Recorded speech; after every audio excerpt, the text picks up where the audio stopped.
What is up, Super Fam and Bro Vengers alike?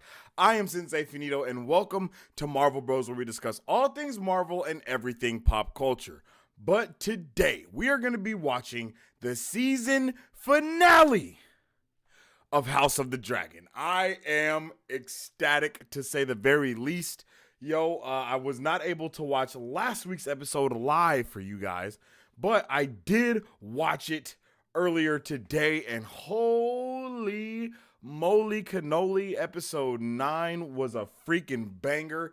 The Green Council was amazing. We are going to talk about it, of course, and we're going to dive into everything that has to do with House of the Dragon, Game of Thrones, all of that good stuff. So, if you guys haven't already, make sure you drop a like on the stream, because we are going to be diving headfirst into everything today. We're going to be talking about it, and then the episode is going to be coming out here shortly, and we're going to be watching it, reviewing it, all that good stuff. So I hope everybody is excited to check out today's episode. All right. I am super pumped. Episode 9 was a freaking banger. Like I said, I know I wasn't here for you guys last week. I was exhausted. I'm exhausted this week, hell. But I had to come through for the season finale. You already knew. You already know. So, I hope everyone's having a good one. And we're about to jump in chat in a second. But first, I'm just going to talk about... now let's jump in chat before we talk about last week's episode. We got Darkhold Edits in here, a.k.a. Dr. Vince in the Multi-Vince of Vinces, a.k.a. Dr. Everything Else in the Multi-Everything of Everything, a.k.a. Yo, what's up with it, Mad Max? How you doing, G? Love to see you around here, back every week. I'm loving it. I hope you're having a good day today. Let's get it. Yes, sir. Let's get it indeed. Yo. Daddy is here to record, but he's muted again, and all I see is a comic book title card. Yeah, I'm not muted. That's just, yeah. If I'm not up here, then I'm not muted. It's not a Grogu. It is a person. Here we go. Let's go. So stoked. Can't wait to participate in this watch party. Episode 9 was crazy. I agree. So you guys let me know how you guys felt about episode 9 of House of the Dragon, for sure, and then we're going to talk about it a little bit as well. Episode 9 once again only continues to solidify how everyone in this show is a freaking menace. No one in this show, even the people that are kind-hearted, are actually kind-hearted in their nature, right? Like, basically everybody has some type of ulterior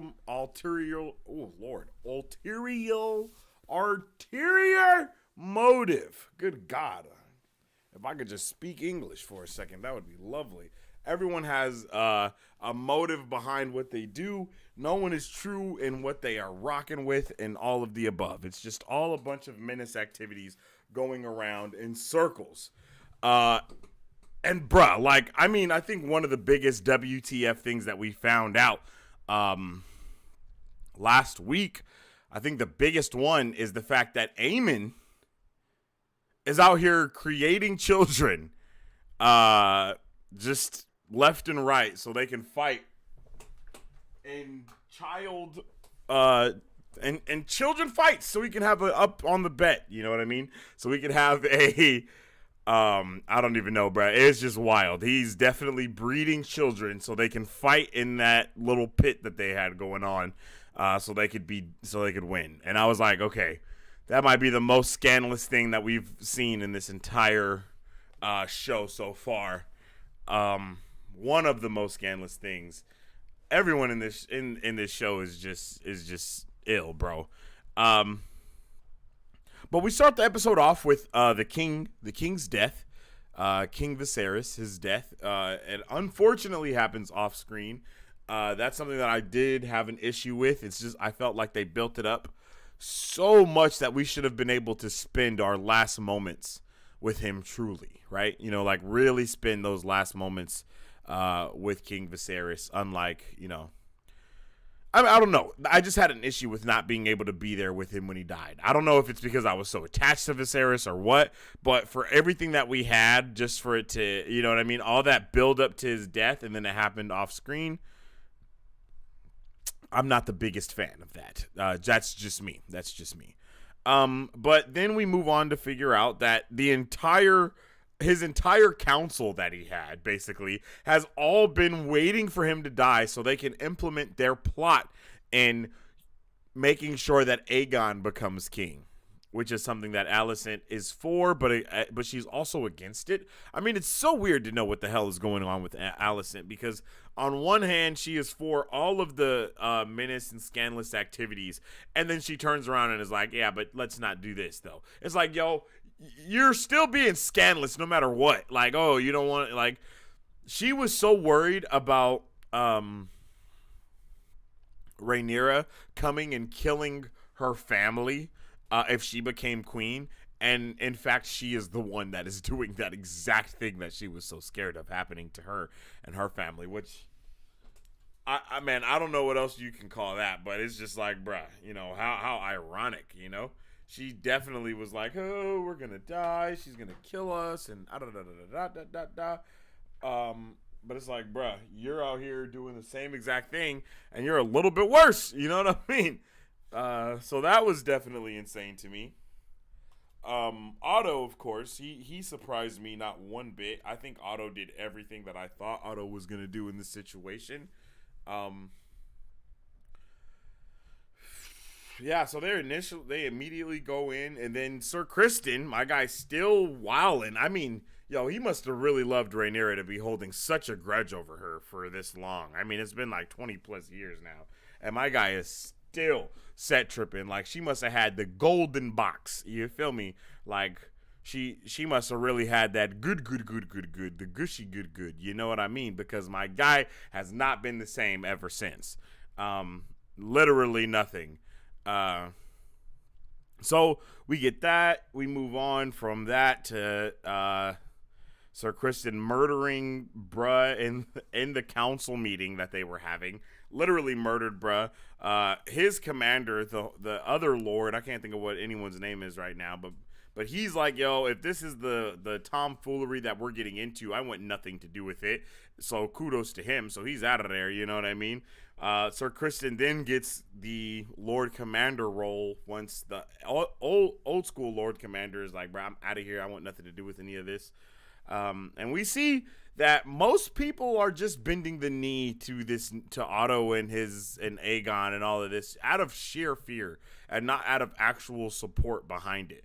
And I just kind of feel like when they were all supporting Rhaenyra, it wasn't out of fear. You know what I mean? It wasn't like, oh, you're going to get murdered if you don't bend the knee to my daughter being the queen. That wasn't even almost the type of vibe that they were going for. It was just like, hey, I want to know who's rocking behind this. And everyone immediately chooses up to young Aegon being chosen as the king instead. But Aegon wants nothing to do with this, yo. Aegon is out there drunk somewhere, big chillin', faded, drinking, having just relations with all of the women about everywhere, having bastards left and right, just bastard children over here, bastard children over there.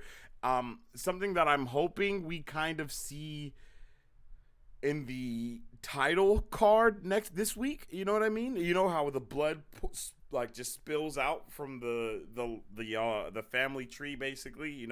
Hopefully we get to see some trails lead on from his into different stuff. It'll be really interesting to see what's going on there.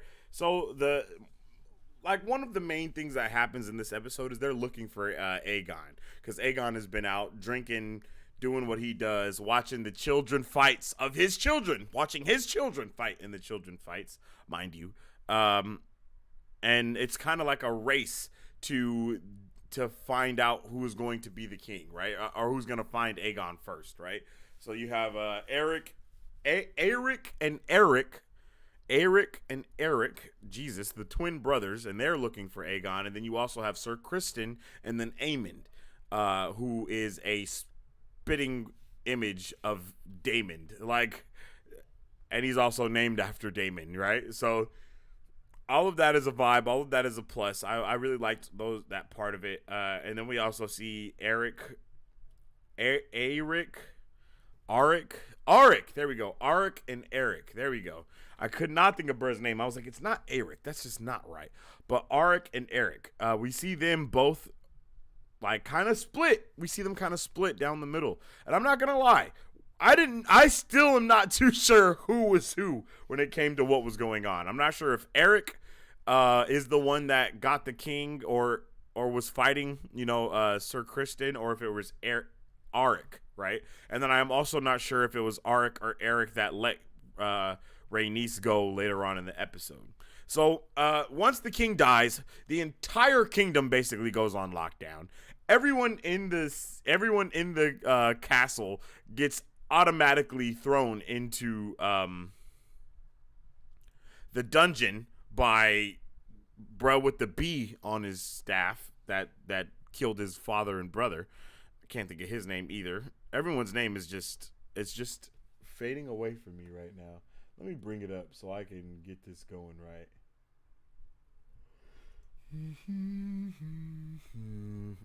HBO. Oh wait, no. House of the Dragon cast. There we go. Oh, was there a wiki for House of the Dragon? Like a fandom? Here we go.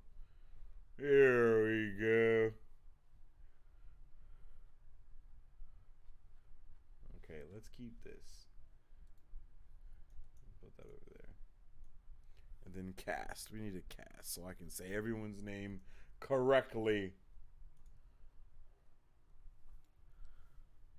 Yes, the Clubfoot dude.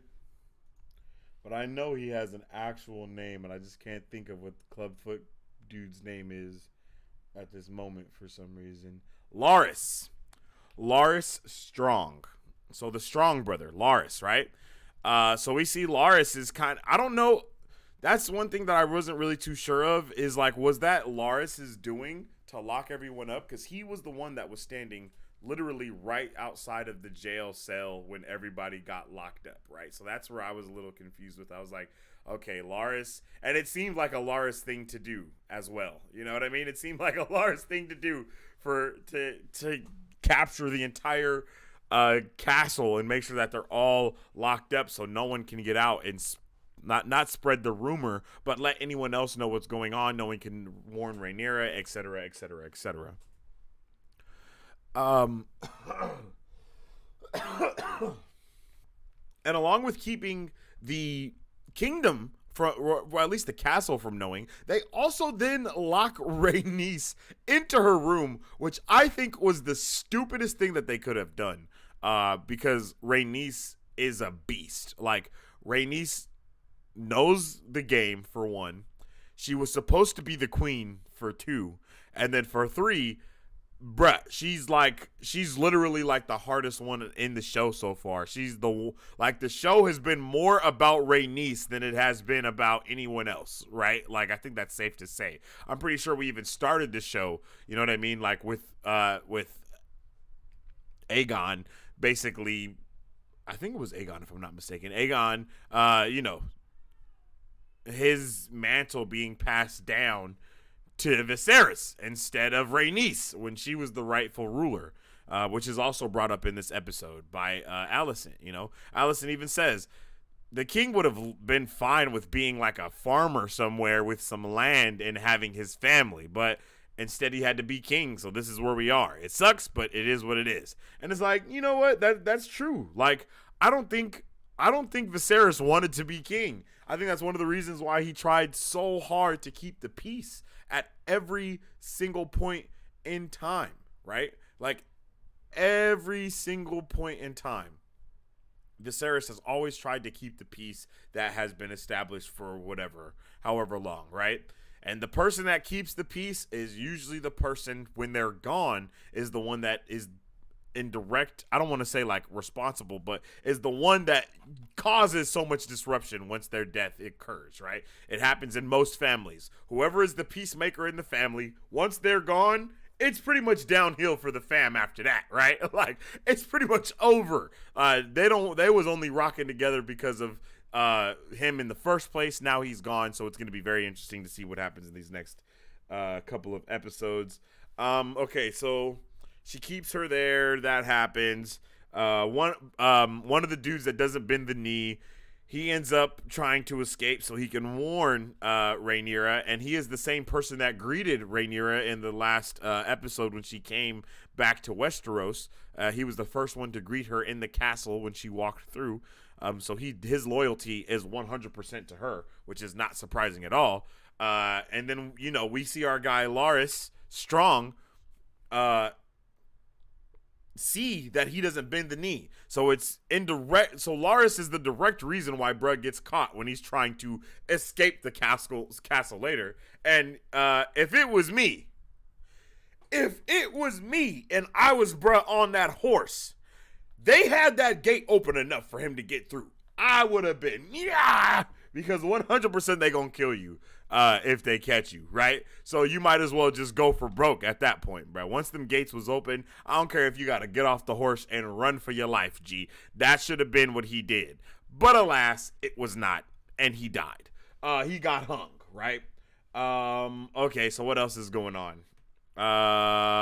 Let's check out a little bit of the comments. Oh yeah, and they file their teeth and nails so they can fight. That is harsh. Yes, that is a direct thing that happened. And I'm pretty sure all of those kids that were in that fight are basically the quote unquote bastard children that are born from the brothel that everyone goes to anyway. So all of the women that get pregnant in that brothel that work there, all of the women of the night, when they get pregnant and they have these bastard children, most of them are usually, I would like to say, kidnapped, or they're probably sold there or whatever, and they're just there to fight children fights to the death. And you could see that every time one of those kids was like scratching or swiping, it was blood getting drawn because their fingernails are filed probably to points as well as their teeth so they can be as vicious and destructive as possible. And this is also when we find out that Aegon, no doubt, has 30 kids because he's been just rocking the boat left, right, up, down, just everywhere. He's just been rocking that boat. So yeah, that's when we find that out. We also get the first hint of Aemond actually wanting the throne, right? That Aegon is, I mean, it's not either of their birthright, to be honest, but Aemond feels that he would be a better king than Aegon, which I'm not gonna lie, I don't think he's wrong, Aemond definitely gives me the best, like, badass. He gives me a young Daemon vibe. And I think that's what the point is, right? I think Aemond is supposed to be kind of like a young Daemon. I think Aemond and Aegon are both supposed to respectfully be Daemon in both ways, right? Whereas Aemond has all of the lustful qualities that Aegon has, all the lustful qualities that Daemon has. Aemond has all of the has all of the leader qualities and all of the respectable qualities that Daemon comes with, like when we see Daemon kill the crab feeder dude at the end of that episode. That is Aemond, that's not Aegon, right? But when we see Daemon, trying to smash Rhaenyra, his niece, at the back of the place, that's Aemond for sure. You know what I mean, that's Aegon for sure. My bad. Their names are so close, I just keep getting mixed up. But 100%, it's easily established who is who and what is what in that right. So after we finally catch up to young Aemond, and he is drunk in a church, I believe, of some kind, we see the fight happen, and then Arik and Eric, one of those brothers, not sure which one it is, lets the other brother fight Sir Criston Bolo. Sir Criston and Aemond get Aegon. They take him to the mama, and then that's when the mom, aka Alicent, talks to her dad, aka Otto Hightower, who is the most shady person ever. That we see Viserys was completely right to banish within the last episode that we saw. Like, with the last time we saw him, he was rightfully banished because this has in fact been his plot the entire time. The same thing, like what Viserys said, is completely validated at this point. He's not just crazy, which I kind of thought he was. I half thought he was crazy, and I half thought he was 100% correct. But this episode let us know. The last episode let us know he was 100% right about everything he said when it came to Otto Hightower. And then we see her like, yo, this is not a game, my G. A direct Easter eggs. That they said the thing. It's the Game of Thrones. So that they definitely talked about that. Let's see. What else? What happens? What happens? I think that's really the biggest thing that happens after that. I think the big thing is what happens after that. So we see. Yeah, no, I think the big thing that happens after that is they find him, they bring him back. One thing that I did see was Aemon definitely was eyeing his sister a little bit. He was like, "Hey, yo, what's up? Maybe we can do a little, maybe we can do a little Targaryen thing and keep the bloodline pure, ma. You feel me?" So that's definitely going on. So other than that, the really other thing that happened was Rhaenys getting broken out by one of the Eric brothers, one of them dudes, one of the Rick brothers, right? So one of the Rick brothers breaks her out through the passageway that we know so much about already, and then she ends up getting brought right back into the castle where they are about to deem Aegon as king. And she uses the distraction and all of that to go and get her dragon. Aegon up until this point has been completely against everything that has to do with being king until he's not, right? Until they all start shouting his name, until everyone is on his peen, and then he loves it and he is super excited, and you can see that look of power and the realization that I am king, you know what I mean, comes over him. And then Rhaenys comes through with her dragon and fucks shit up. Like, there is nothing else to say other than that. Like, she comes through and just does not have any regard for human life, just murdering people left and right. And I think her dragon looks pretty much, she has one of the dopest looking dragons that we've seen so far, in my opinion. Hers and Aemon's dragons are both like, yeah, those are fire. Let's see. She escapes, and that's really it. That's pretty much the ending of that episode. That's the episode in its entirety. I definitely will give the last episode a 9 out of 10. I enjoyed it thoroughly. I enjoyed episode 9 thoroughly from start to finish. Not one dull moment. I've enjoyed this entire series from start to finish. I am really hoping for a quadruple banger today. I mean, like, banger. Like, that's what I want today. I am expecting the highest tier of bangerism. So you guys tell me what your favorite part was from episode 9, and then soon here we should be getting into episode 10. It should be out literally any minute now. Marisu, what's up with that? How you doing? Welcome to the chat. I hope you're having a good one today. Baby tried to put grandma in timeout. Gma had to teach her manners. Big facts. Sam told John the person who doesn't want to be king is best suited to be king. Sam was wrong. Yeah, big facts.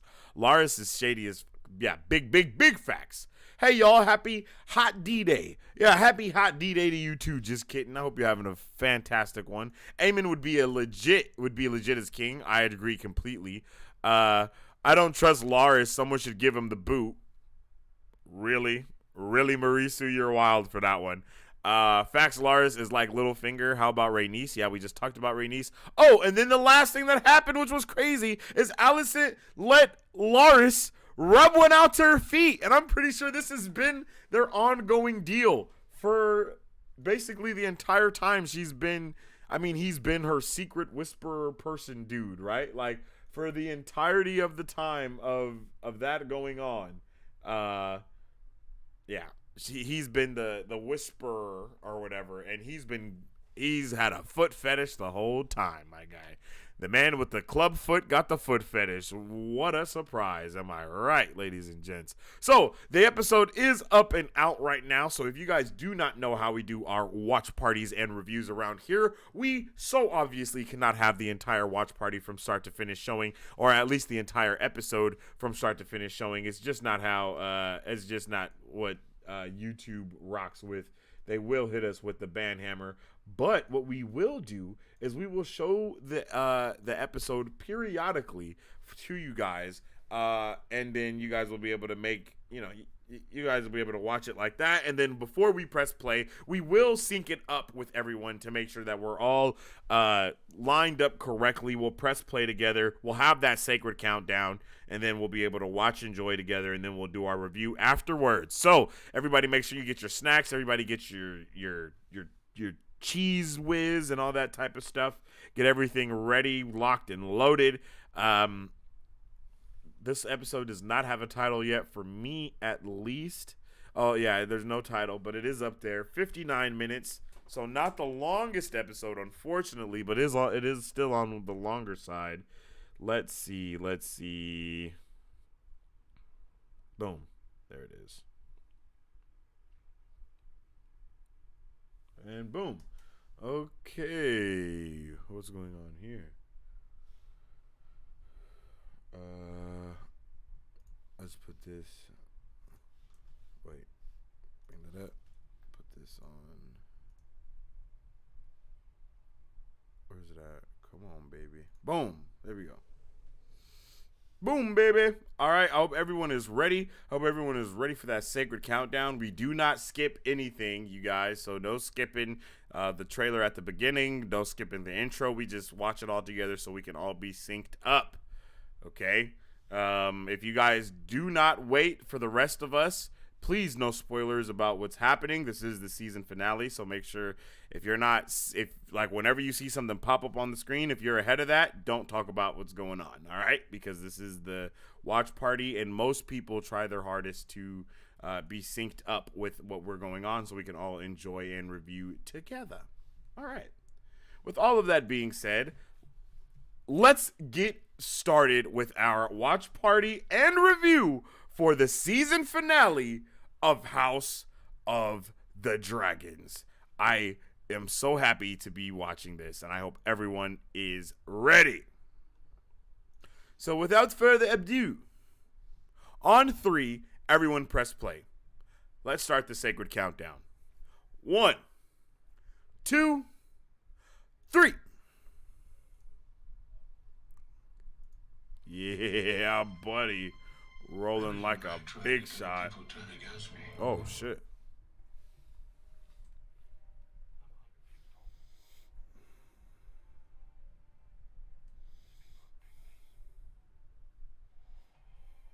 I have no idea what this is.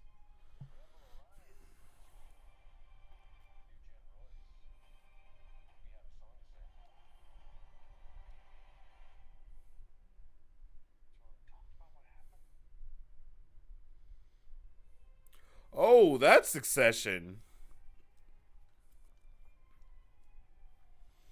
That looked pretty damn good, I'm not gonna lie.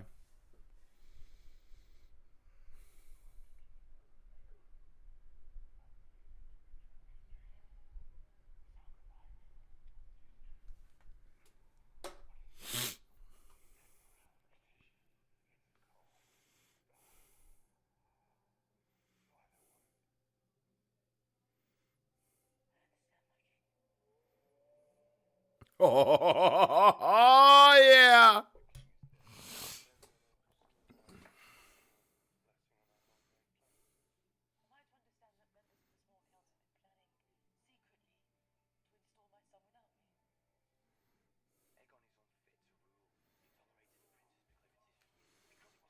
It was my sworn duty, Harry. Something must be done. I have no wish to rule! You get no argument from me.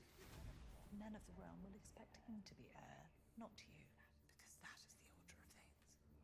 The former heir cannot, of course, be allowed to remain. It's about to get spicy.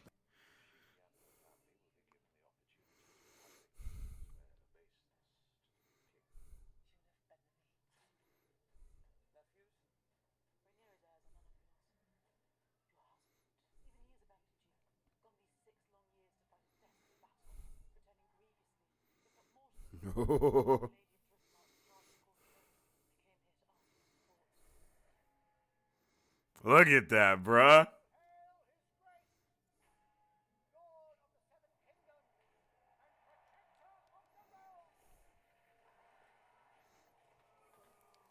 Bruh, Dragon came through not playing.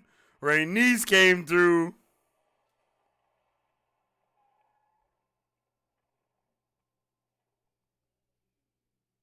Let's get it. Let's get it. I am so excited, you guys.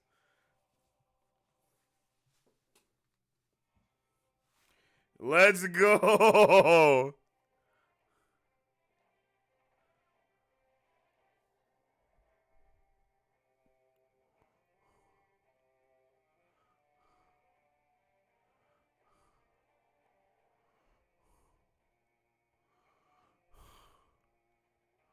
Yo, the blood is crazy.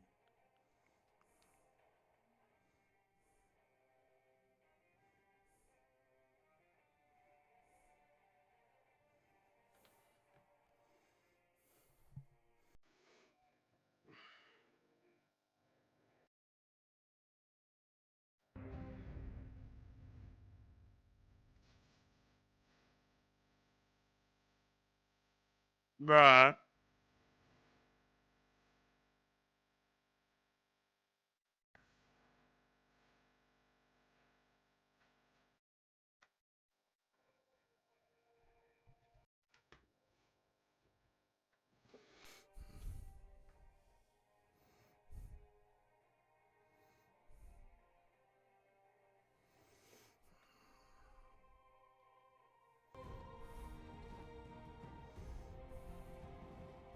It's about to get so spicy in this episode.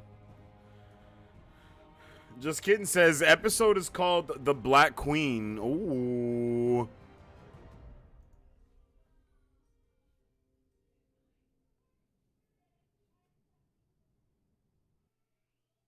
Here we go.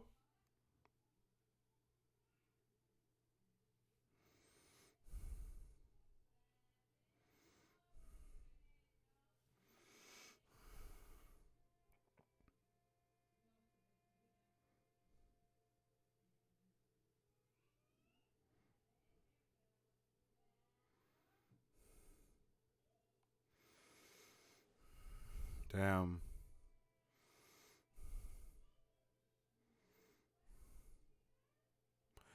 And they don't even know Viserys is dead yet.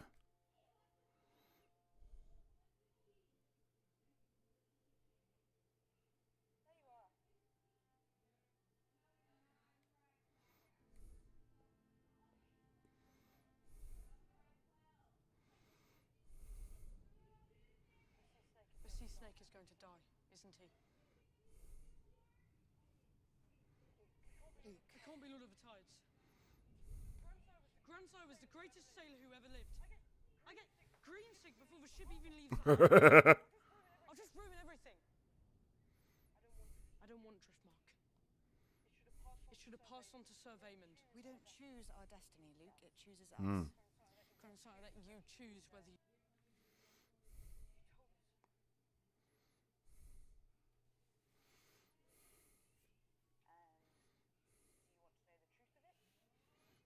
Yo, there's no way she's pregnant again, right?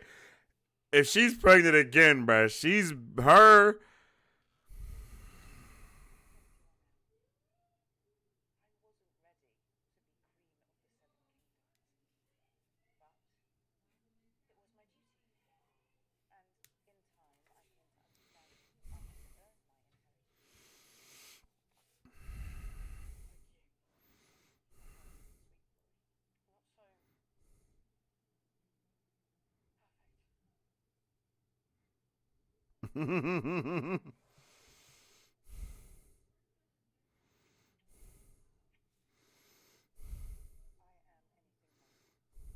Facts.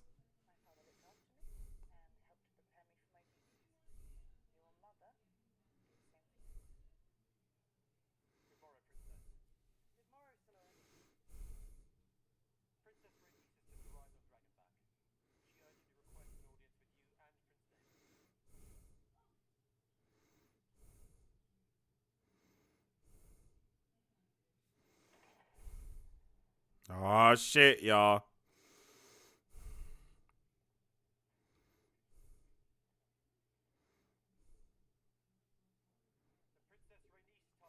Bruh, she's pregnant again, bruh.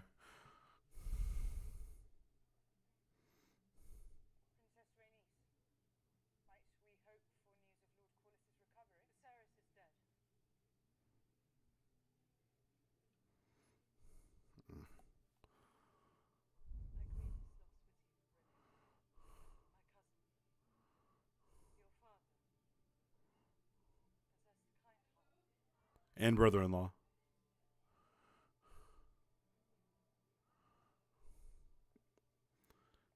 Rhaenys' armor is bad as fuck. Yeah, it is. This is definitely raw.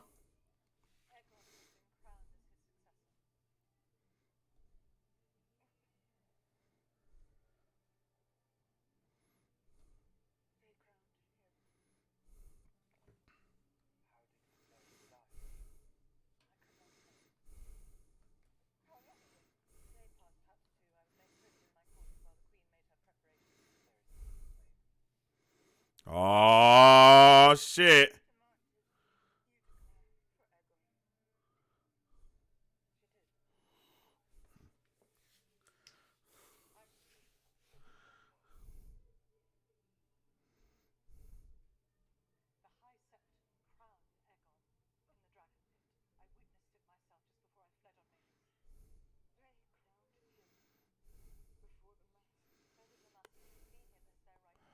Oh.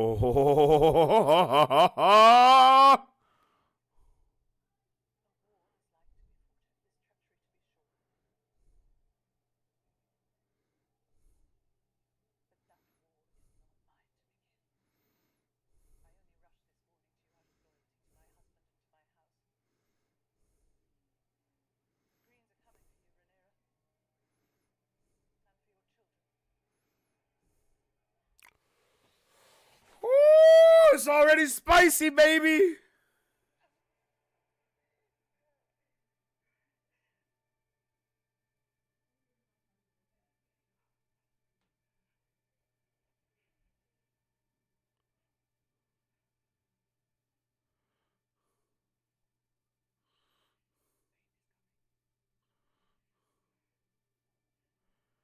She hellas. Yo, how?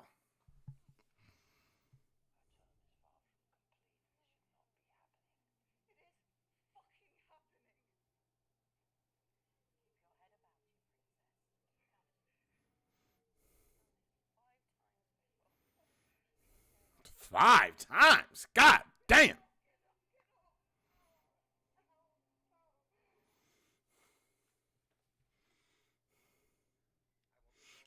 Just kidding says, Jesus Christ, not another birth scene. Yeah, yo. Sorry I'm late. Starting it now. Hey, you better rewind. You better rewind to where we started it, G.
Oh, shit.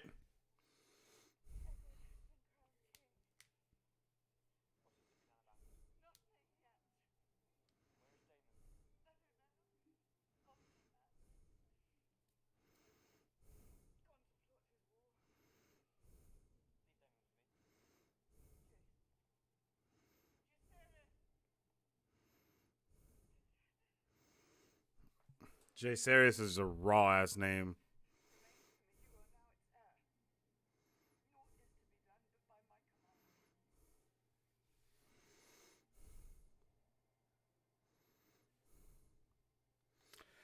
Holy shit. Bruh. I need to know what side you guys are on. Team red, team green. Or team blacks. Excuse me. Team black or team green.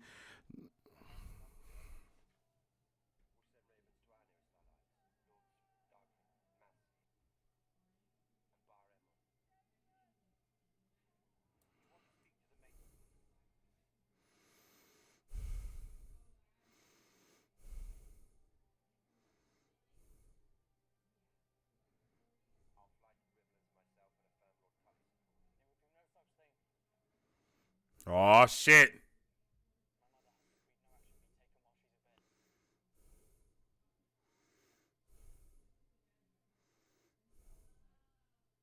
Good you're here, young prince.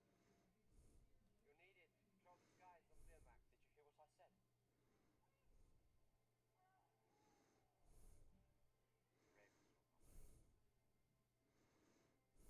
Summons the stone. Our king's guard are needed on the dragon. Come with me. I'll show you the true meaning of law.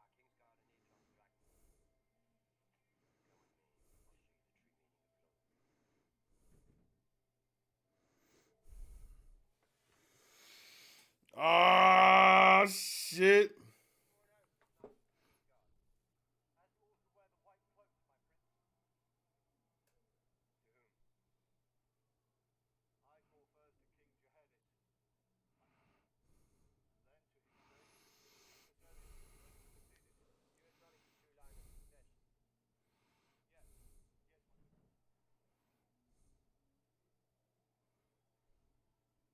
running the true line of succession. Yes, yes, my good lord. Do you recall King Viserion's name he served before his death? Princess Rhaenyra. Grateful for your long service to the crown. I desert him with a choice. God damn, Damon is a menace, bruh. Swear anew your oath to Rhaenyra as your queen. Prince Viserys is the heir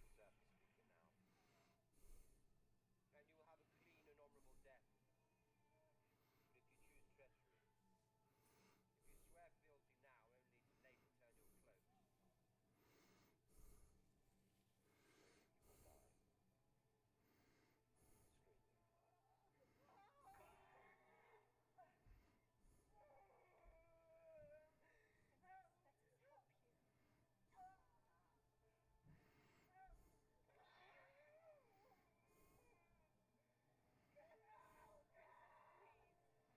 Or you support the usurper speaker now, and you will have a clean and honorable death. But if you choose treachery, if you swear fealty now only to later turn your cloaks, you will die. Discreetly. Holy shit.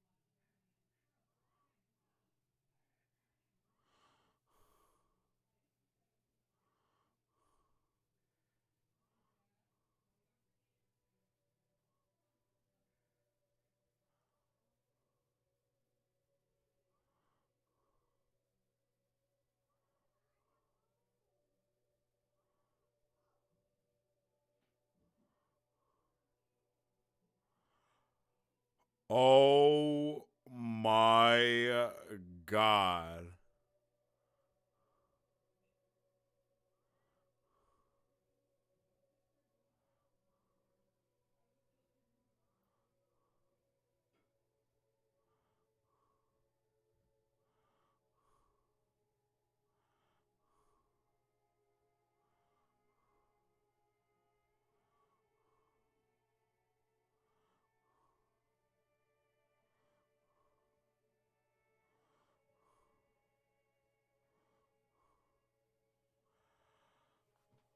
Oh my god.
So she had 3 strong children and then 2 of Damon's, right? No, I don't think that's including the one.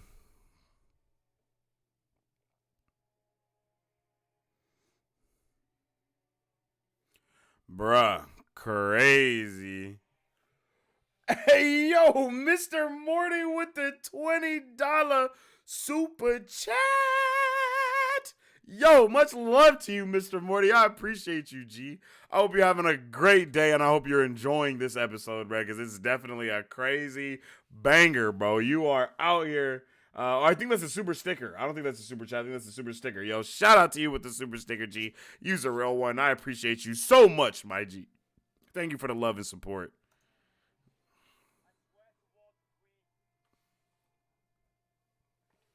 Oh, my God.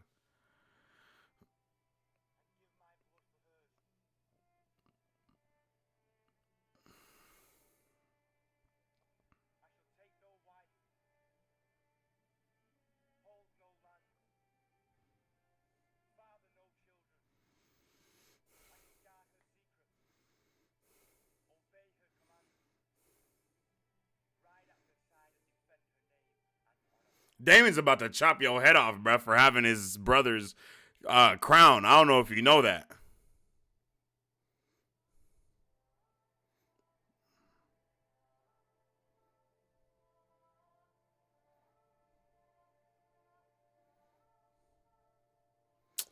Bruh, this show is so good.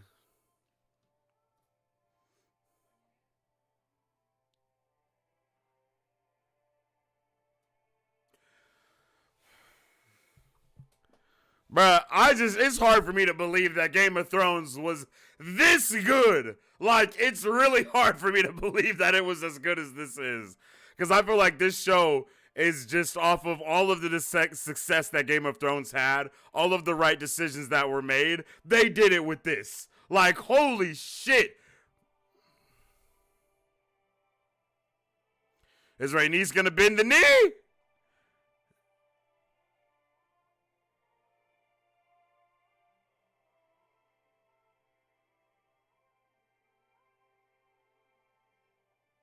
Okay, Rhaenys did not bend the knee. Rhaenys did not bend the knee.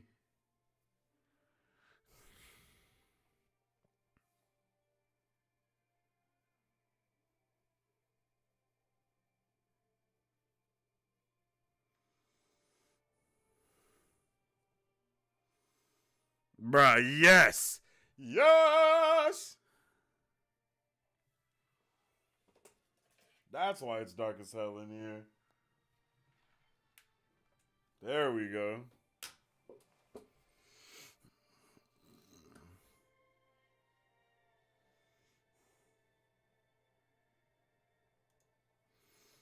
Oh no, oh no.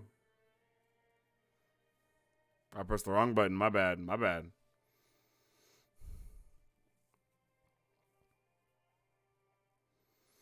Rhaenyra Targaryen, first of her name, Queen of the Andals, Rhoynar, first name, Lady of the Seven Kingdoms, Protector of the Realm.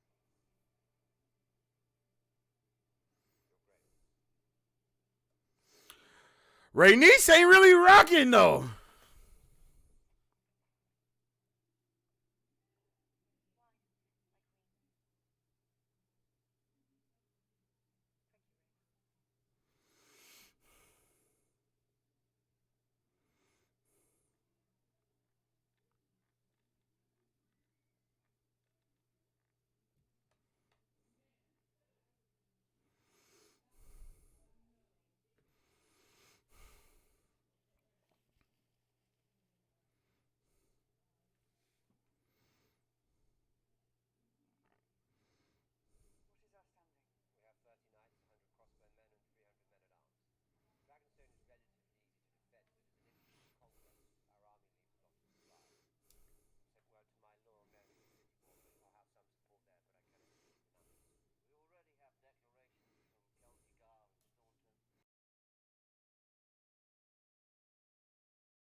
Bruh, Rhaenyra has always been that one.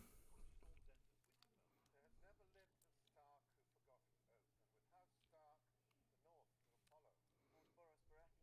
Lord Boros Baratheon will need to be reminded of his father's promises.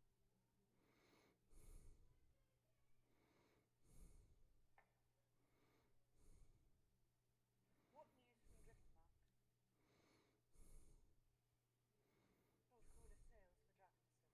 Dragonstone. To declare for his queen. The Velaryon fleet is in my husband's yoke. He decides where they sail. We shall pray for both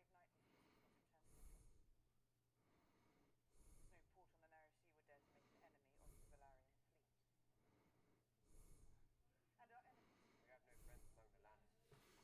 just as we prayed nightly for your support in terms of interest. There's no port on the narrow sea would dare to make an enemy of the Velaryon fleet. And our enemies. We have no friends among the Lannisters. Silence has held the hand too long to turn against us. Not so Hightower needs the Lannisters. Without the Lannisters, we're not likely to find any allies west of the Golden Street. No. Riverlands are essential, Your Grace. Rest in my presence, Your Grace. The talk of men is moot. Your cause owns a power that has not been seen in this world since the days of old Valyria. Dragons. The Greens have dragons. They have 3 adults, by my count. We have Cyrax, Caraxes, and Daelys. Your sons have Virmax, Arax, and Tyrax. Baela has Moondancer. Daemon, none of our dragons have been to war. There are also unclaimed dragons. Sea Smoke still resides in Driftmark. Vermithor and Silverwood dwell on the Dragonmount. Still riding. Then there are the 3 wild dragons, all of whom nest here. And who is to ride them? Dragonstone has 13 to their 4. I also have a score of eggs incubating in the Dragonmount. We need a place to gather, a toehold, large enough to house a sizable host. Here at Harrenhal, we cut off the west, surround King's Landing with the dragons, and we could have every greenhead mounted on spikes before the fucking moon turns. Your Grace. Fly the banner of a 3-headed green dragon. Alert the watchtowers, sight the skies.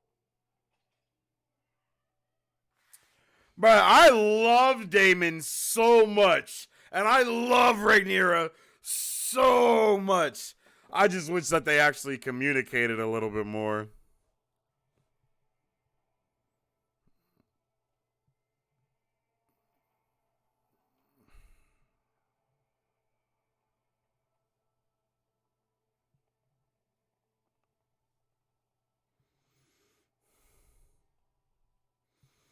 I hope he kills him, bro. I hate Otto right now, G. I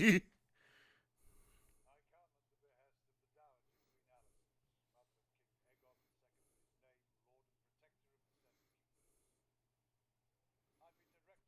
mother of King Aegon II of his name, Lord and Protector of the Seven Kingdoms.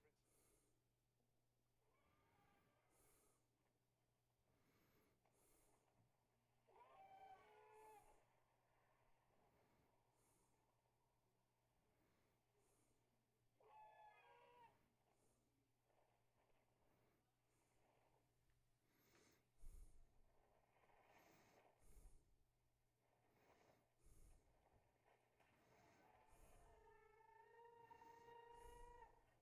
Where is the princess?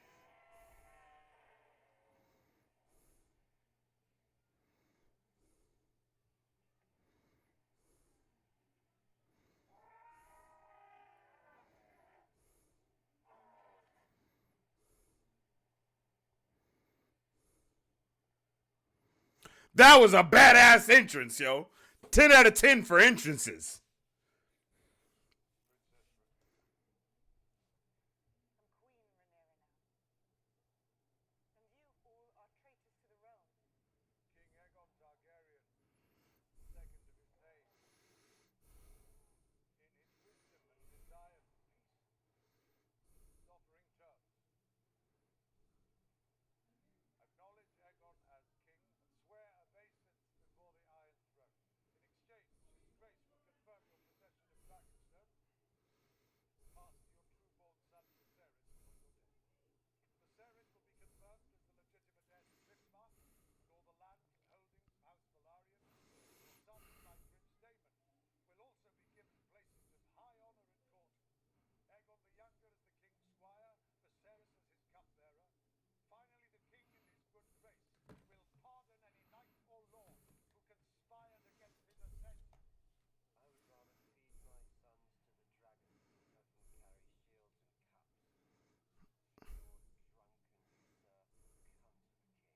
He wears the conqueror's crown, wields the conqueror's sword, has the conqueror's name. He was anointed by a septon of the faith before the eyes of thousands. Every symbol of legitimacy belongs to him. Oh shit. And then there is Stark, Tully, Baratheon, houses that have also received and are at present considering generous terms from their king. Stark, Tully, and Baratheon all swore to me when King Viserys named me his heir. Stale oaths will not put you on the Iron Throne, Princess. The succession changed the day your father sired a son. I only regret that you and he were the last to see the truth of it. You are no more hand than Aegon is king. Fucking traitor!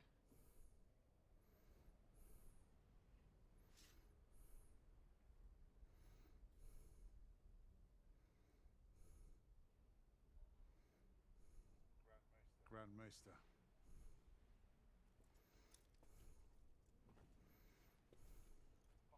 Fuck is this?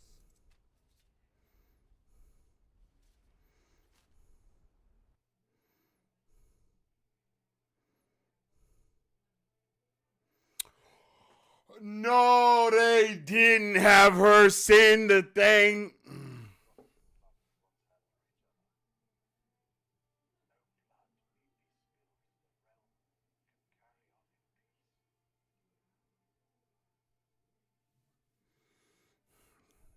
Bro, fuck this dude.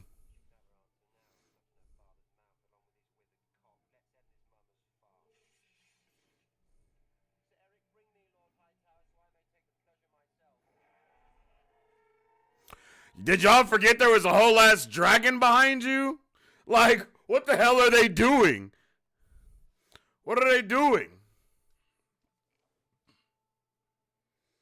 Pulling out blades and shit like they ain't got a whole dragon ready to eat them alive.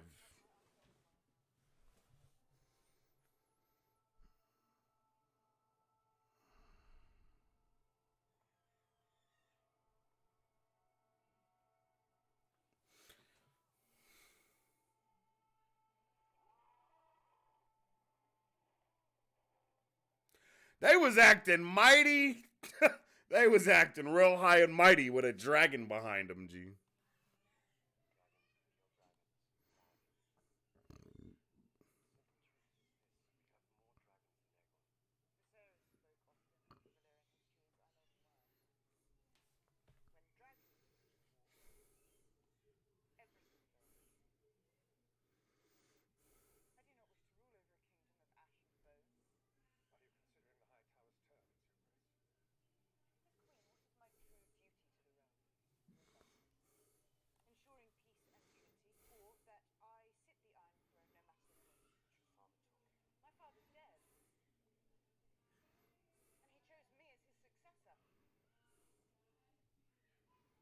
The enemy have declared war. What are you going to do about it? Clear the room.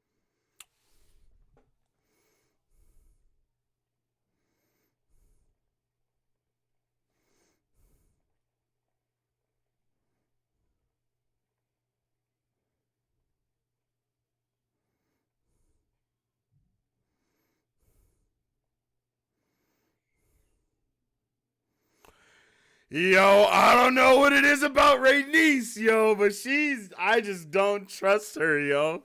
I don't know. She's getting mad spicy right now. Because it's your duty as queen to crush rebellion.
Damn, he never even told Damon.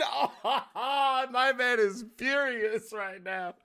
Oh no, Viserys.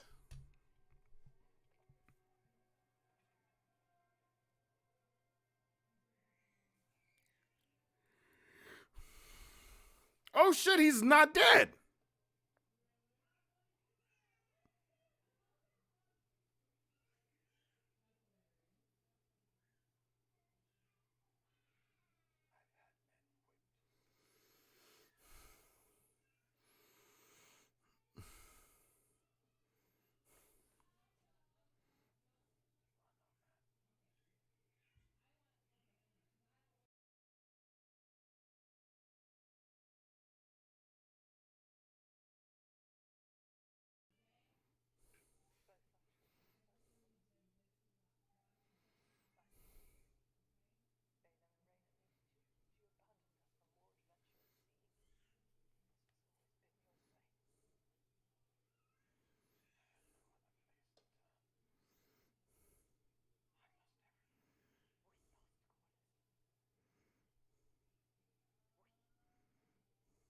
Damn.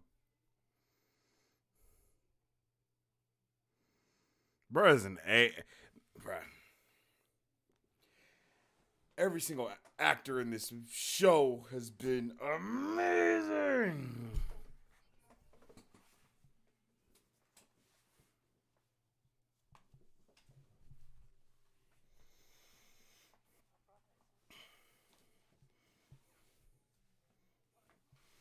Oh yeah. Oh yeah.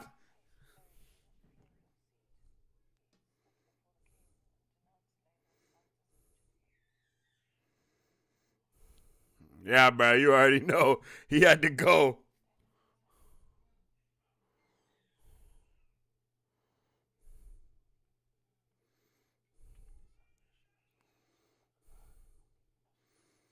Damn. I don't even know what's gonna happen, bro.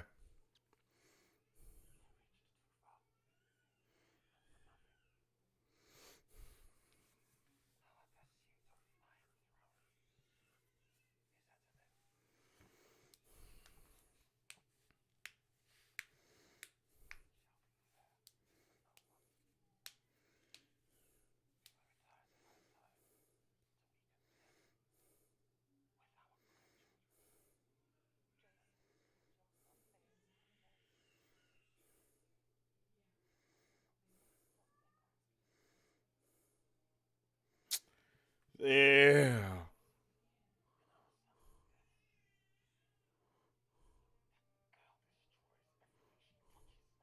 Oh, they don't know.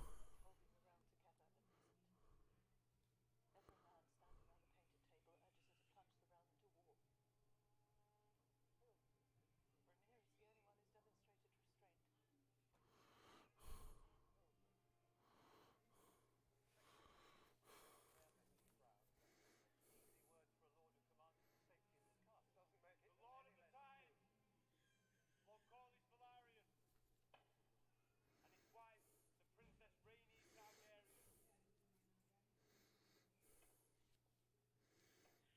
Bro, I don't care. I don't care, bro. They are badass. This show is badass.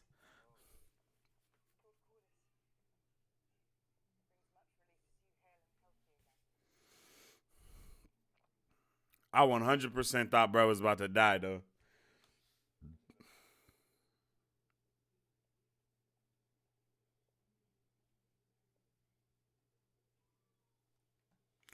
I'm pretty sure in the books her baby comes out with scales and deformed. What? That is insane. Why didn't they just take Otto hostage, the hand and the grandfather of the king? That would have been a huge play. That's facts. I love Corlys. I'm so glad he's alive. I agree. Well, we would also hope to have the support of houses Arryn, Baratheon, and Stark. Both Arryn and Baratheon share blood with my house, but all of them swore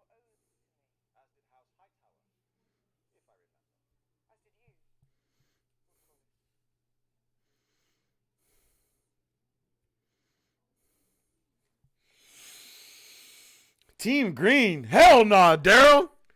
Hell nah. Your father's realm was one of justice and honor. Our houses are bound by common blood and common cause. This high tower treason cannot stand. You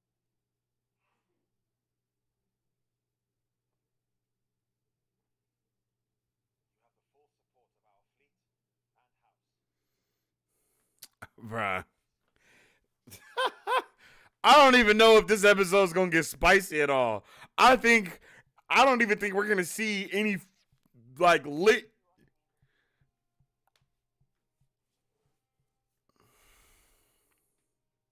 Bruh, I love Rhaenys. I know I don't trust her, but I just love her. Look at that smirk. Oh, she's like.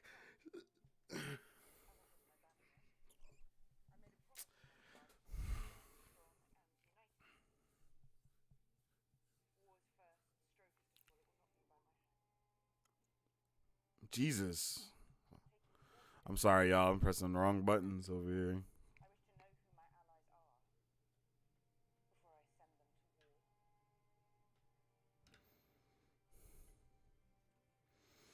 before I send them to war. Consequence of my stepstones is that we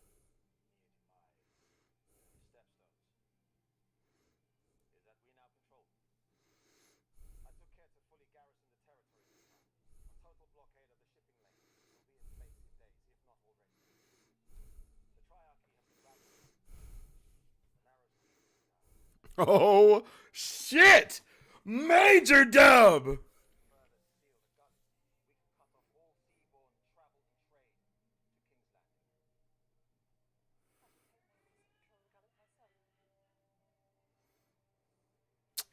Landing. I love this show, god damn it.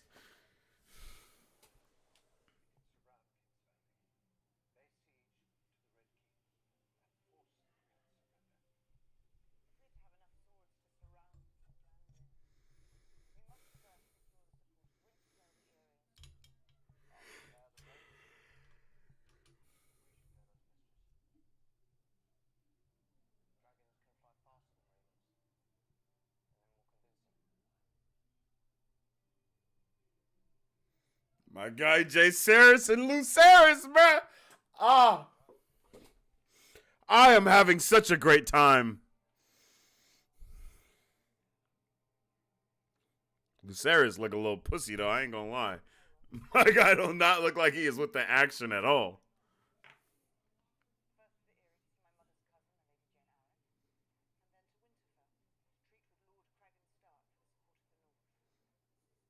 Eyrie to see my mother's cousin, the Lady Jane Arryn, and then to Winterfell to treat with Lord Cregan Stark for the support of the North. Prince Viserys will fly south to Storm's End and treat with Lord Boros Baratheon. We must remind these lords of the oaths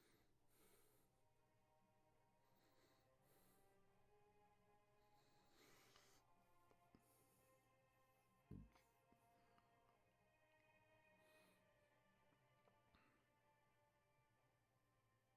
Bruh, that dress she got on is fire.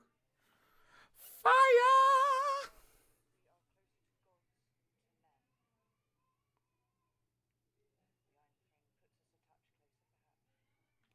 gods to men. The Iron Throne puts us a touch closer, perhaps. But we are the spurs of the Seven Kingdoms. We must answer to their gods. If you take this errand, you go as messengers, not as warriors. You must take no part in any fighting. Swear it to me now,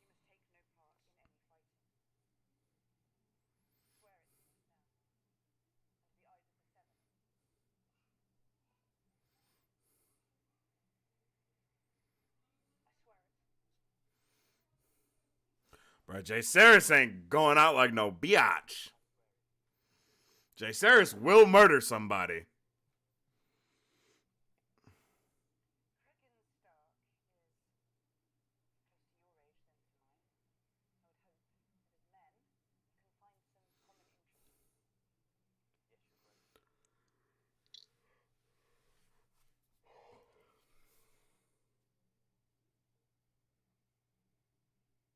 Storm's End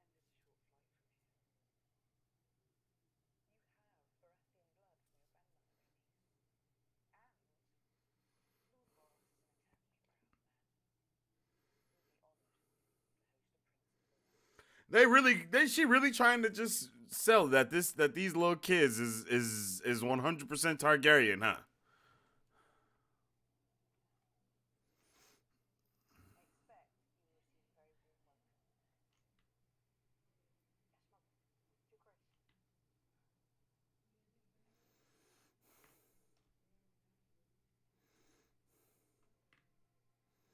To Chris. Also, Lucerys is gonna be the one to smack somebody.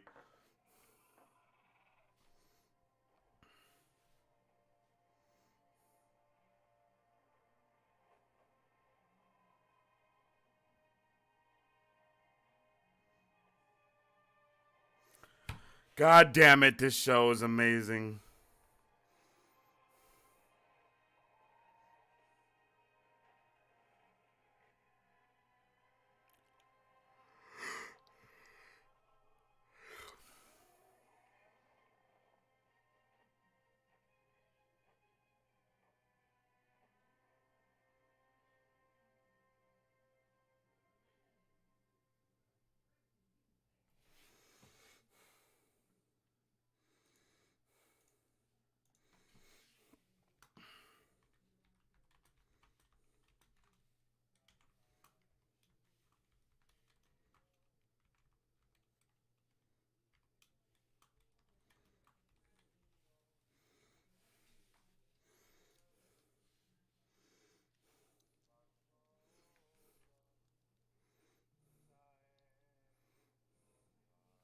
My guy is singing in Targaryen. Or Valerian? Yeah, the Valerian tongue, right? Tar Valerian. Yeah, Valerian.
Bruh, I am terrified for Jaceres right now.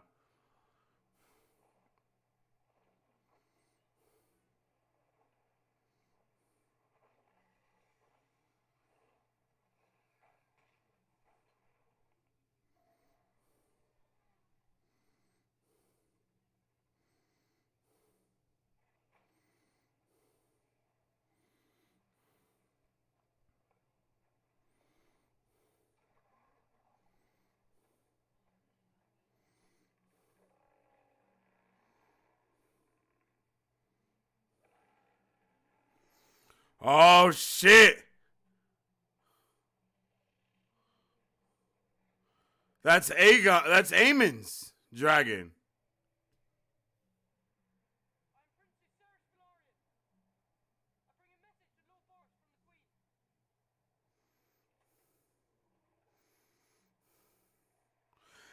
the Queen. Isn't that Aemon's dragon, yo?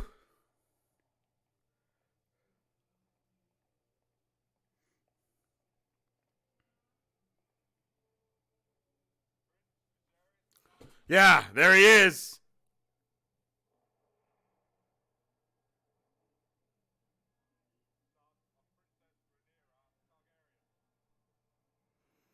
Yeah, be too late. I brought you a message from my mother, the Queen. Yet earlier this day I received an envoy from the king.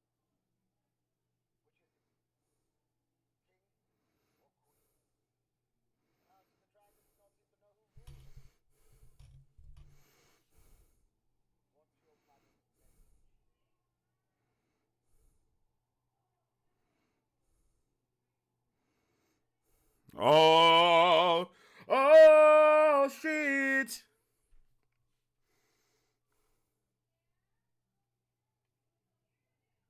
Where's the bloody maester? Bro, I can't read. Sorry.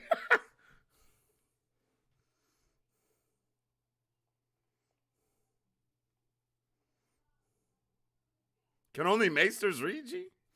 What's going on here?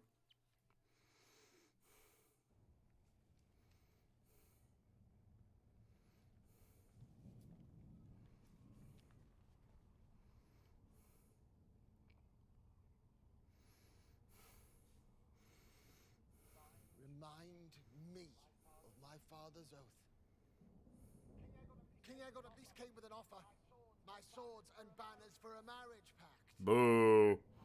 If I do as your mother bids, which one of my daughters will you wed? Boy. My lord, I'm not free to marry. I'm already betrothed. So you come with empty hands. Go home, pup. And tell your mother that the Lord of Storm's End is not some dog that she can whistle up at need to set against her foes. I shall take your answer to the Queen, my lord.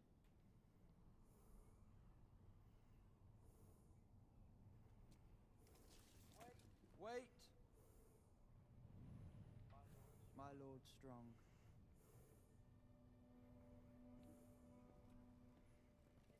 Did you really think that you could just fly about the realm, trying to steal my brother's throne at no cost? I will not fight you. I came as a messenger, not a warrior.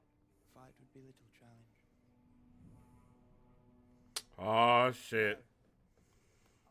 I want you to put out your eye. It's payment for mine. One will serve. I would not blind you. Plan to make a gift of it to my mother. No. Then you are craven as well as a traitor. Not here. Give me your eye, or I will take it, bastard! Not in my hall! The boy came as an envoy. I'll not have blood shed beneath my roof. Take Prince Lucerys back to his dragon. Now. Bruh. Woo! Bro, I was about to get that ass whooped. Bruh, I told y'all I was scared for Jacaerys, man. Bruh, you are not getting away on your dragon. I'm sorry. Bruh's dragon is big as shit, boy. Yeah, he about to eat you. Yeah, his dragon is gone because he's gonna eat you.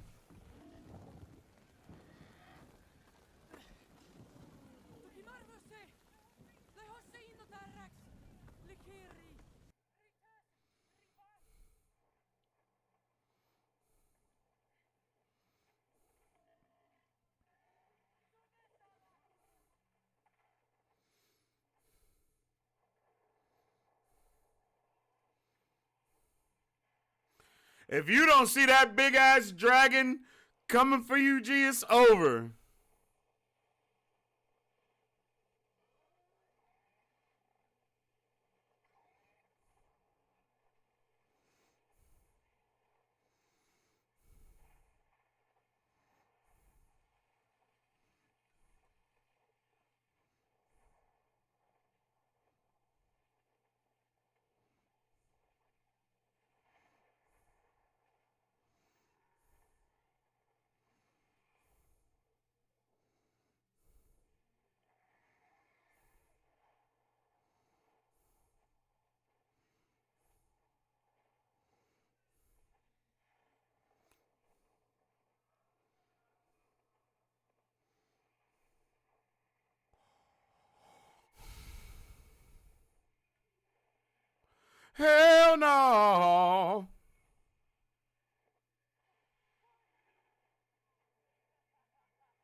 Oh no.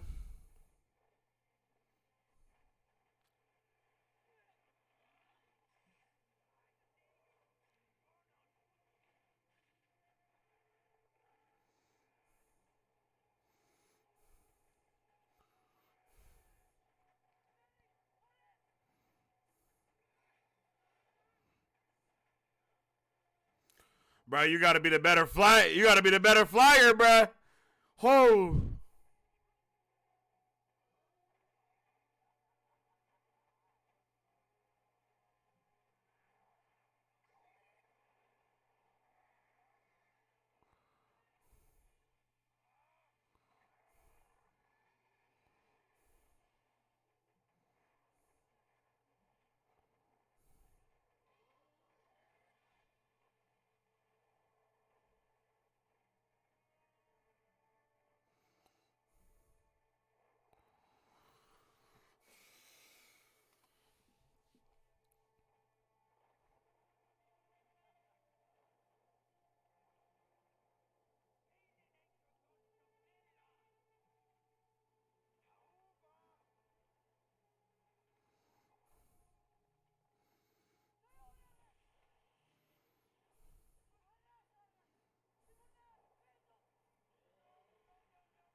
Oh.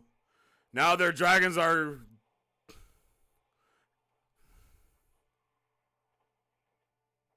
on their own hype. Okay. That was freaking beautiful and awesome.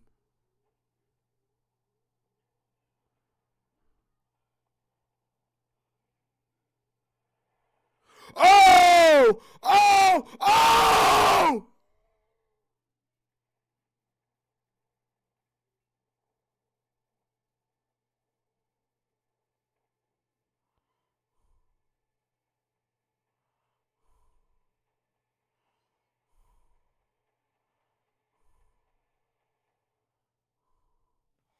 No shot. That's how this shit ends. I was about to go crazy.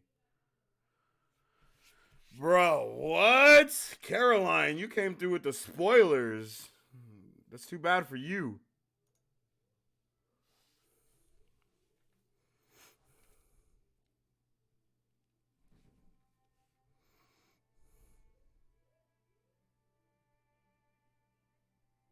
Bro, did he? Bro! Oh, bro's dead. Bro's dead. Oh, damn. Jay Saris, no.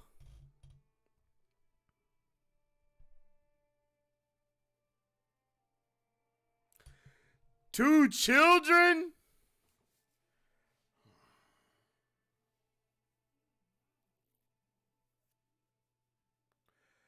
Damn, bro. Oh my god. Oh my goodness, yo.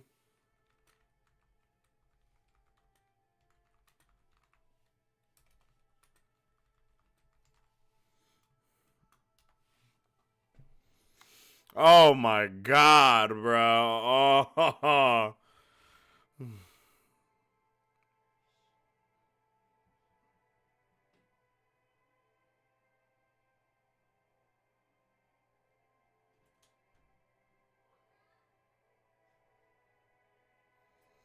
Oh.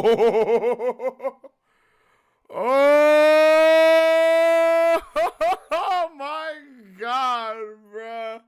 Oh my goodness, bruh.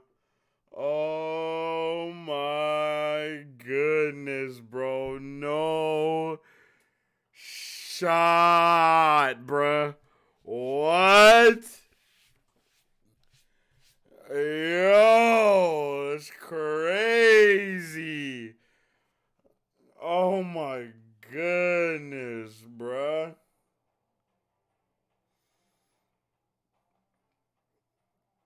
Holy shit! What an episode! Let's go!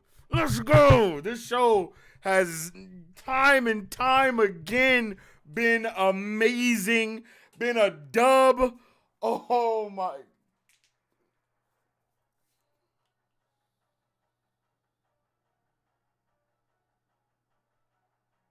Bruh. So my guy Jay Saris is dead, bruh. Dead and gone. All right, I'm interested in knowing a little bit about. The Princess Rhaenys Targaryen. Thank you, Sir Lawrence. Episode 9 and 10 I've always considered sister episodes. Oh, okay. Episode 9 is primarily Alicent's story, and episode 10 is primarily Rhaenys. Yeah. Viserys is dead. Rhaenys brings the news and breaks it to Rhaenyra, who not only has to deal with the news that her father is dead, but to hear that Alicent has, in the same breath, usurped her throne from her. And it's really the same or very similar period of time, similar in some of the incident, which is the death of the king, and how these two very different characters. Damn. Bruh. Holy crap. Take her place in the thing that she has been trained to do all her life. It's taken from her seemingly without reason by her childhood friend, and I think that sends her into a Season 2 is about to be crazy. Season 2 is about to be insane. Is a very different animal to the birth in 6. Rhaenyra has waited a lifetime for a letter, essentially, a letter that says, your father is passed, and so now it's you. And it's like a dominating prospect and expectation, and Bruh. and she's in labour, and she's essentially, house-ridden. And I think there's a deep sense of injustice. The thing that she has always worked so hard against about being the kind of the mother, the feted mother, is exactly where she finds herself at the point where the most important conversations of her life are happening. Oh. I can see that though. Whatever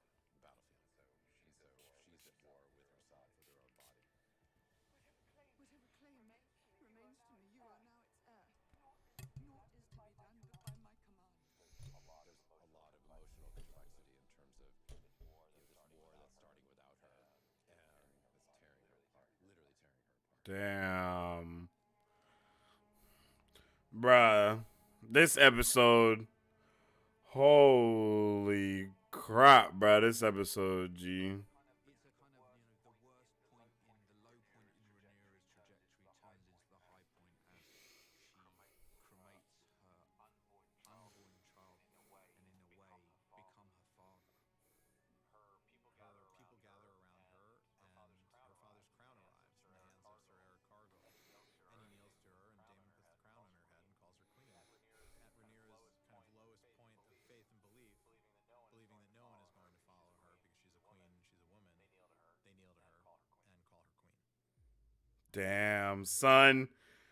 This episode is a banger. Damon announces her for the first time, and she meets her Black Councilman. I had a really nice chat, actually, with Greg Gaetanis, who's the director on 10, about the sort of surreality of that first encounter, of stepping into, the shoes of a leader, of this ruling queen.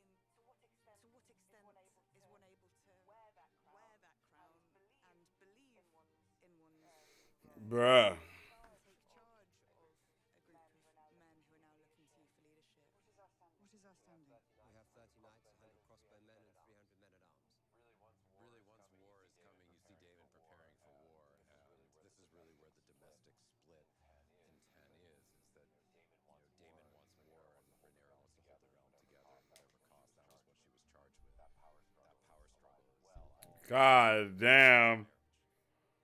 This episode is largely about Matt and Emma and their performances and bringing Daemon and Rhaenyra to life. The crux of this argument here is the different way in which Daemon sees the world from other people in his family, and Rhaenyra is very much her father's daughter.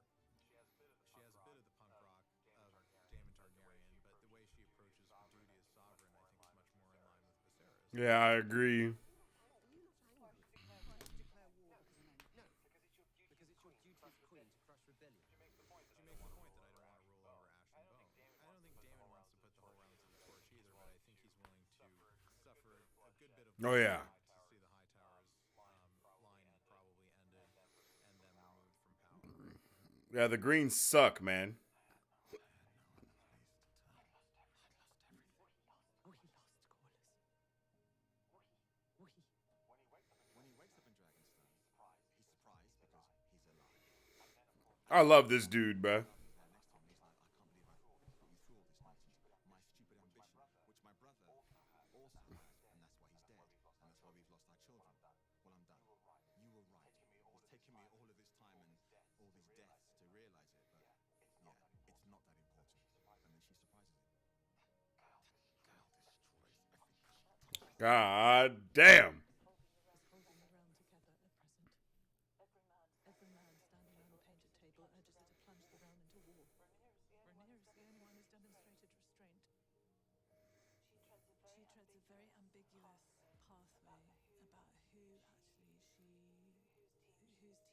she's on. I think having suspected and hated Rhaenyra, she had been responsible for her son's death. Then the journey through episodes 9 and 10, she actually starts to see her as a person. Her allegiance, her heart shifts, so that by the end of episode 10, she steps up and she makes a decision to stand up and announce that she will go and get involved in the fight. She's a Paul Messenger Troy Gullet myself. Bruh. The mannerisms. Oh, bruh. I love this show. I'll prepare the ravens, Prepare Your the Grace. ravens, Your Grace. We should bear those We should mistresses. bear those mistresses. Dragons can fly far. Oh, so it's Lucerys that's dead, not Jaehaerys. That's my bad. I always thought Jaehaerys was the younger one. I think it's quite heartrending for Rhaenyra because she has to look at her boys and she has to start seeing them as men for the first time. I think despite her questions about motherhood, what she discovers in having children is that she gets to build a tribe of her own and actually finds a space where she feels free to be herself. And that's in this family unit that she builds. And I think sending her sons away is the start of the end of that stability.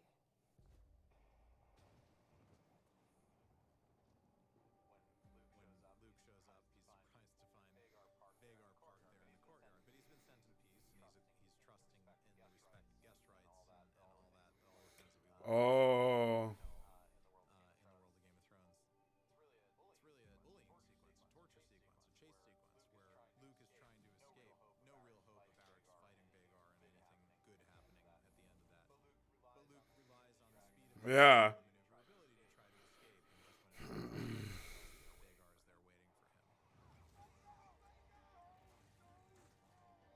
is there waiting for him. Yo. What you're seeing in that moment there is the last vestiges of the little boy that's left in Aemond, and maybe he was trying to scare Luke, but I don't think ultimately he intended to kill him. But now he's done it, and he has to decide whether or not he's going to own it in his travel back to King's Landing. Stripping of the throne and them crowning Aegon in the Dragon Pit wasn't the start of the This certainly is. killing one of the Queen's sons is. I think anyone who is wronged like Aemond was and has his eye taken out, you're gonna feel some sort of hatred, whether it's Bruh. consciously or consciously towards the person who did it. But what Aemond ends up doing in the skies above Storm's End ultimately starts the domino effect of the Dance of the Dragon. Oh, baby.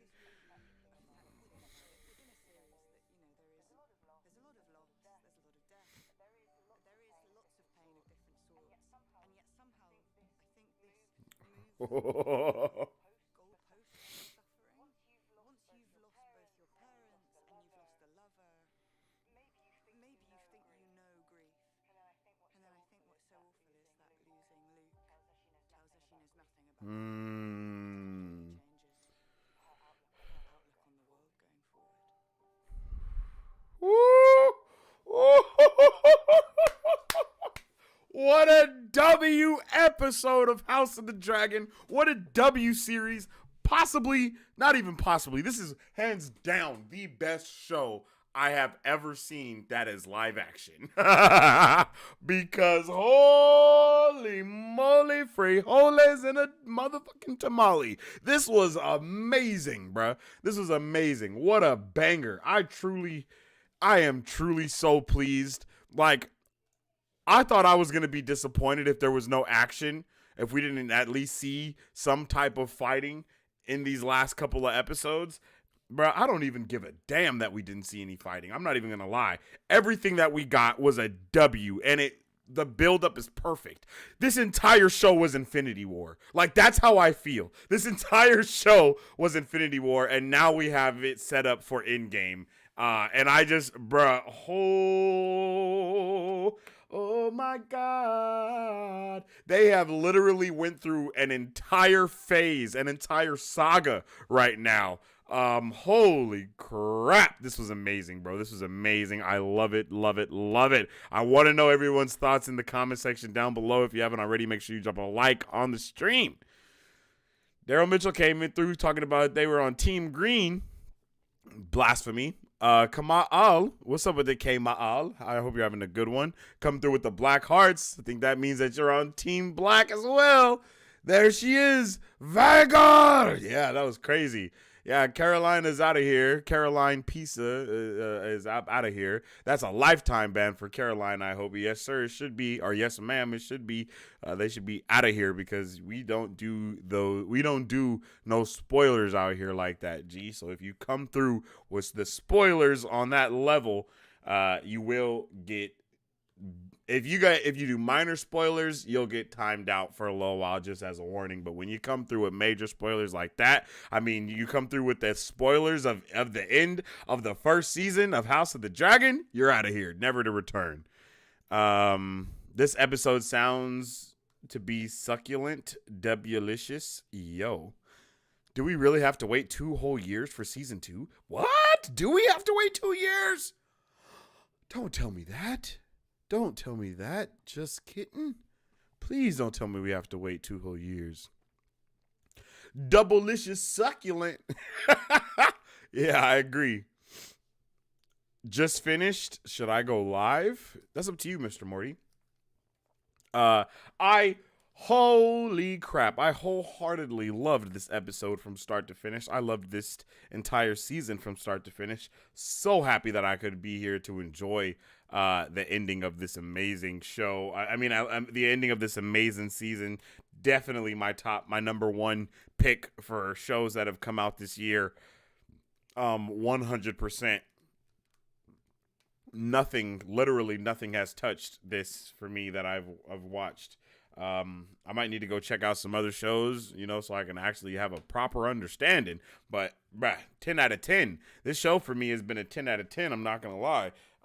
Especially when I look at it as being nothing but just, being complete with build up into what's going to happen in the next season, within the next couple of seasons, because I think we're supposed to have at least 4 seasons of House of the Dragon, if I'm not mistaken. At the very least, we're supposed to have 4.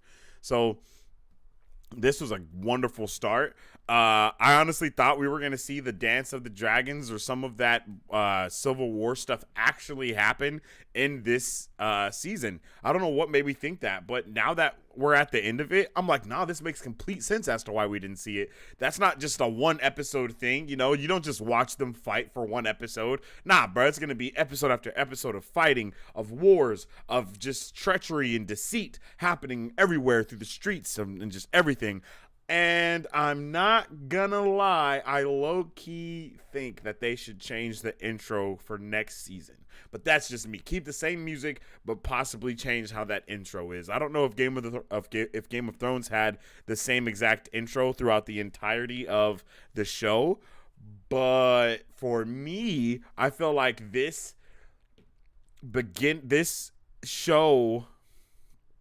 The intro was heavily built upon our guy Viserys, right? Like I feel like Viserys is the reason for how this new beginning is. Now, if they are continuing to keep his model of Westeros that he has, if they keep that, then okay, I can see the intro being the same. But if that gets removed, which I think it will be removed from there, at least that's just how I feel. If it is, or whatever the case may be, I feel like it should just be different. I don't know. This is how I'm feeling. I feel like the intro should be different now that my guy Viserys is gone. Bruh, I'm really feeling some type of way about not being able to spend our last moments with Viserys.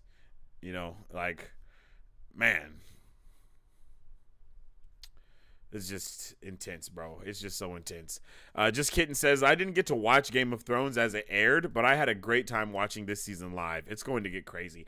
I agree completely. I didn't watch any of Game of Thrones. I didn't watch it as it aired, and I still ain't seen it now.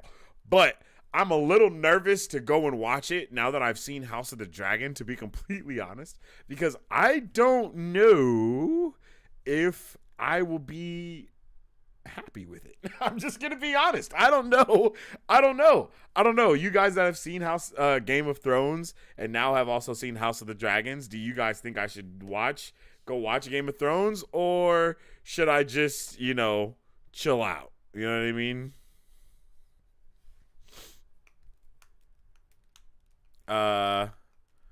Yeah, you can't just have your big war happen in a single episode. Hides Game of Thrones episode 3 under the rug. Yeah, see, I don't even know. Season 8 episode 3. Okay, yeah, I don't even know what that means. I'm not gonna. Oh, I thought I was clicking those. Mary Sue. Mary Sue. She's like, nah, I fucked it up. I gotta get this right. It's so worth it. Yes, you should, and post your reactions. What? So you think I should watch it live? Man, I don't know. There's 10 seasons. I don't know if there's enough time for me to watch. Well, I mean, if we got 2 years, goddammit, until we get the next season of House of the Dragon, then I could definitely clear Game of Thrones. Unless you're saying I should just record it and then have my put my reaction of the shows together and or for per episode just.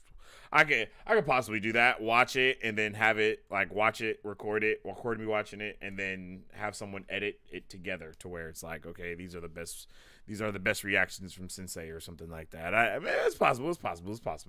I'm just really nervous to watch it, bro, because I've not heard great things about Game of Thrones. I heard great things about Game of Thrones until I heard terrible things about Game of Thrones, and then it was just meh.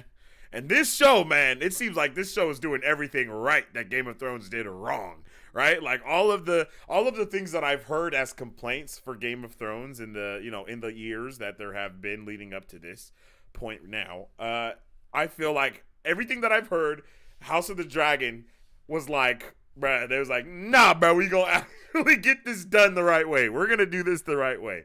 And I'm all the way here for it. I hope we honestly get to have more Game of Thrones stuff.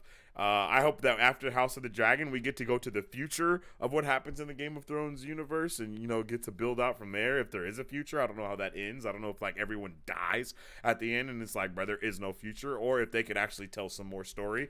And I also don't know what George R.R. Martin has also created, because I know that I don't even think he's finished the Game of Thrones book series still, but the show is over.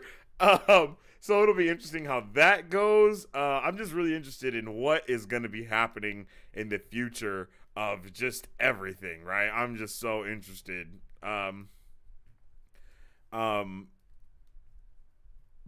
like I said, I am highly nervous to watch Game of Thrones. So if I get maybe 5 to 10 people to be yo, watch it, 5 to 10 of the super fam and Brovengers alike, be hey, check this out. I might watch it. I might check it out. And just a real quick, another shout out to the guy, Mr. Morty, for coming through with a $20 super sticker earlier, bro. You're a W for that. Just really wanted to shout you out again for that. You're Liddy McJitty. I appreciate you.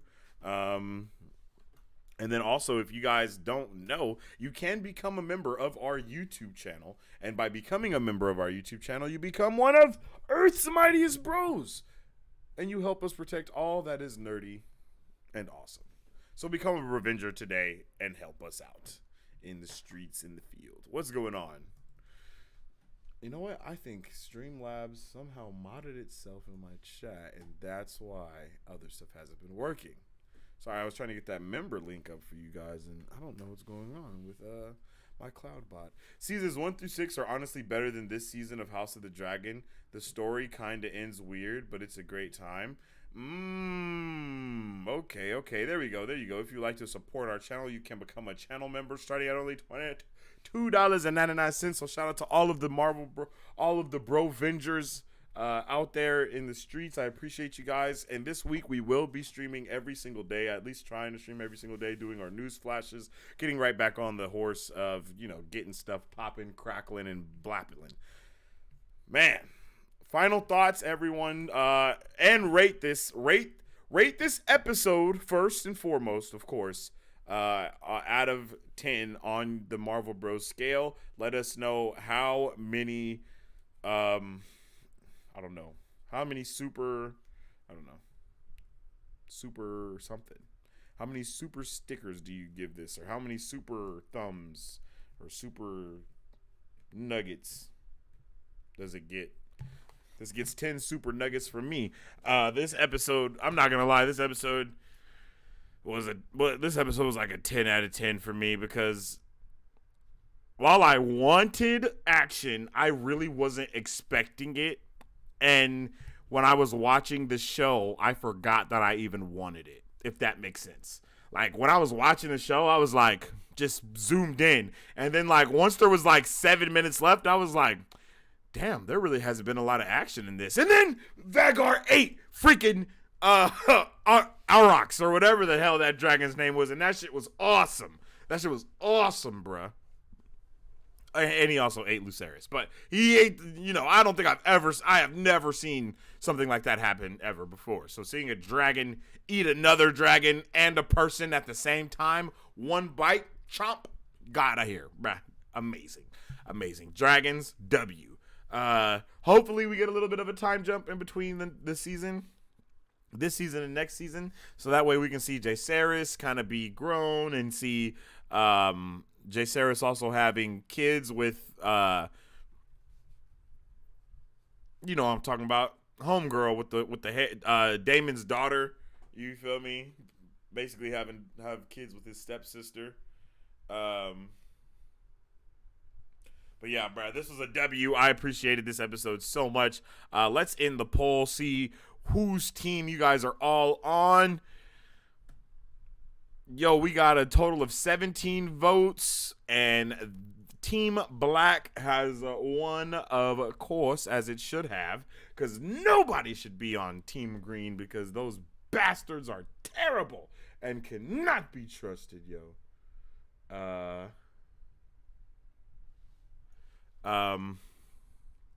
Mary Sue says, I was going to rate the show a 10 out of 10 dragons until that last bit, -1. Wait, what do you mean until that last bit? What happened? What happened that made you change what you were going to rate this?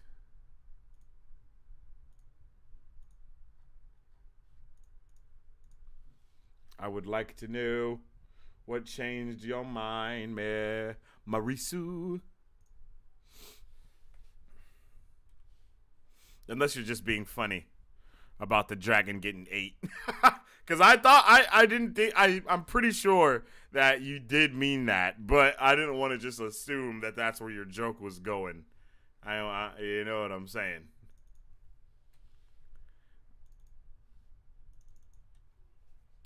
If you mean, you feel me, the dragon got ate up. The dragon died, yo.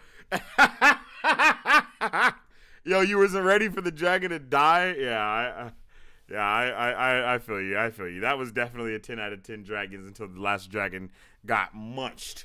But also, what I really loved about that last part is it made the dragons more like characters and not just utensils that are being used by the Valerians and Targaryens and all of the Yins. You know what I mean? Like, seeing the dragon be like, nah, bruh, he just blew fire on my face. You know what I'm saying? He's like, bruh, he just breathed fire on me. He has to die. Like, I really like that. I really like that, bruh.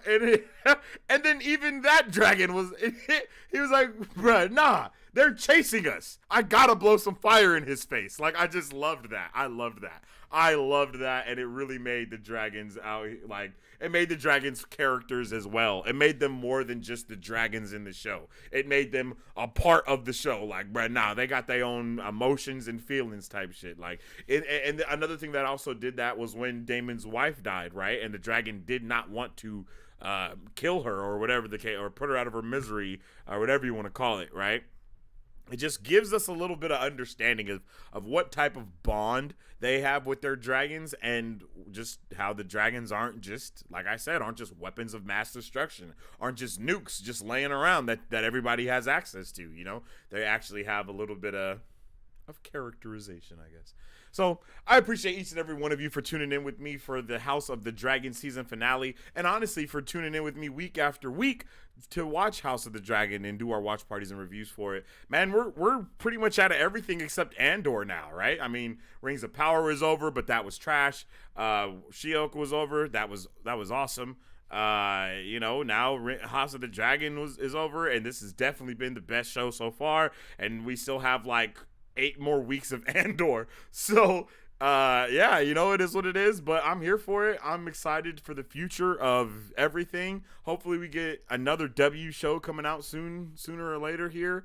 I don't think we have another Marvel show coming out for the rest of the year, damn near. So it'll be really interesting to see what's going to be going on and what we're going to be able to fill our time with these watch parties and reviews that we do around here. Like Just Kitten said, might have to jump in with some Game of Thrones, right? So I appreciate each and every one of you guys for tuning in. Like I said, if you haven't already, make sure you drop a like on the stream because it definitely helps out everything that we're trying to do around here. And I'll see you guys this week for our news flashes that we should be doing every day around 3 p.m. Pacific Standard Time. Excelsior.